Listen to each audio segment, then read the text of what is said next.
The biggest mistake investors make is they don't understand profit versus cash flow.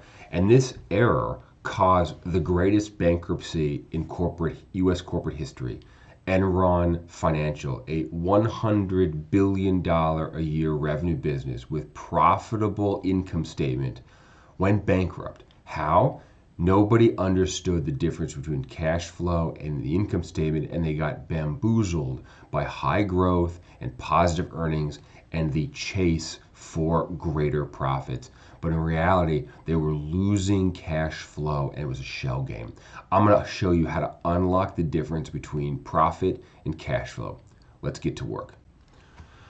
Now, fundamentally, profit comes in the income statement. Cash flow comes from the cash flow statement. The difference is that the cash flow statement takes into account changes in the balance sheet.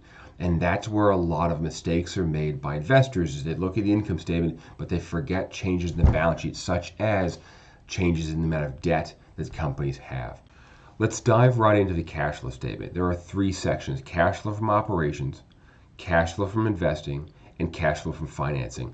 Those three sections will tell you how they generate and how they invest and how they spend their cash. Cash flow from operations is what they make, making their primary product. Cash flow investing is what are they doing to reinvest the money. And cash flow from financing is how do they finance? How much debt do they take? Do they buy back stock? Do they issue stock? Do they pay a dividend? So you want to know and understand those three. Let's dive in now to Enron, and I'll show you exactly how you could have spot the upcoming collapse in 2000. Here we are with Enron stock chart. You can see in 1997 it starts slowly growing as they slowly start manipulating their earnings. They get a ramp on revenue, and then the stock absolutely peaks from $20 to $90 a share as the PE multiple goes to $63, and then the epic collapse as the fraud is detected. Let's take a look at the income statement. 1996, $13 billion of revenue. That revenue will grow 700% in 5 years to $100 billion in revenue. Right in the middle of the page here, earnings per diluted shares of common stock. It started at $1.08 in 1996 and grew to $1.12 in 2000. One thing to note is the margin compression here. They moved revenue from 13 billion to 100 billion, but they were only able to keep another 4 cents of profit per share. That's kind of a red flag, but I'll show you where the tricky part is in cash flow. This is what we want to do. You want to dissect and pull out the primary numbers inside a cash flow statement. They are as follows. Making net income into cash flow, you need net income, depreciation and amortization, and deferred income tax. Those three line items will tell you if they can make positive cash flow from running their operations outside of some of the funny business with working capital that can happen from time to time. So add those three numbers up. In this case, that's 584, 474, and 207.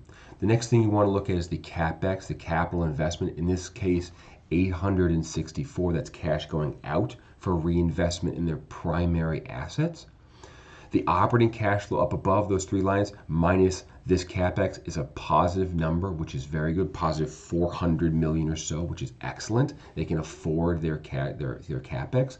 They then pay a dividend of $281 million, again, with 400 million of cash after CapEx. They can afford the dividend, and they're left with a positive $120 million from their primary operations, excluding debt financing, excluding the sale of assets, excluding working capital, some of the other non-primary business related activities. Okay, now let's fast forward to 2000 and see what happened. Same line items, $2,979 million of net income, plus 855 million plus 207 gives me a positive number for operating cash flow, good.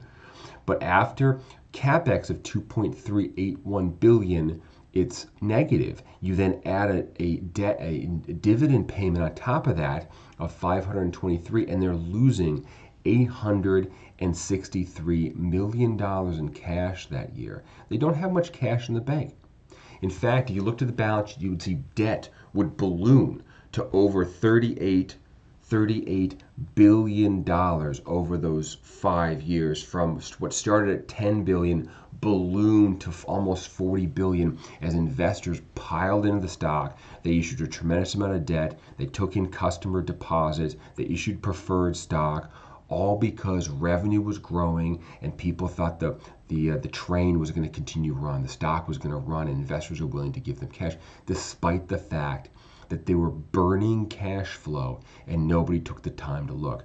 That is why cash flow is the primary check that you want to do for every business that you own. Make sure it has enough cash, that cash flow is positive, they can pay their debts, because at some point a business is going to struggle, and they have to be able to generate positive cash flow from their primary business. All right, that's the lesson of Enron Financial. I hope you liked the deep dive from 1996 to 2000. The biggest corporate bankruptcy in U.S. history was caused by the lack of understanding between profit and positive cash flow. All right, take care. Bye-bye.